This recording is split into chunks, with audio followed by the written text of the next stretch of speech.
হরে কৃষ্ণ বন্ধুরা, তোমরা সবাই কেমন আছো? আশা করি গোবিন্দর কৃপায় ভালো আছো।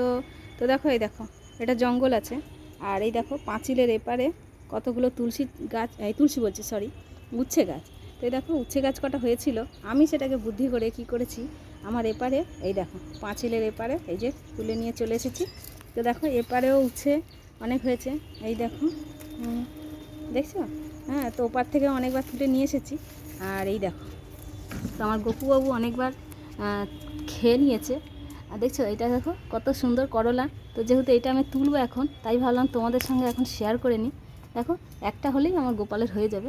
তো দেখছো, এই দেখো, দেখো, আর এই দেখো ছোট ছোট ছোট ছোট, দেখছো কত সুন্দর। এই দেখো, দেখছো, এইটাকে দেখো, হরি বল। দেখো, তোমাদের কত সুন্দর একটা জিনিস দেখালাম, দেখেছো কত সুন্দর। কিন্তু এটা পাঁচিলের ওপরে লুকানো আছে। হ্যাঁ, এই যে আমি ওপারে রেখে দিয়েছি, কারণ যদি কেউ বলে যে আমাকে দুটো দাও, যেহেতু ফ্রি ফান্ডে গাছ আর ফ্রি ফান্ডে ফল, তো সেই জন্য বিনা খরচে। তো দেখো, হরি বল, এই যে একটা উচ্ছে তোলা হয়ে গেছে। রাধে রাধে।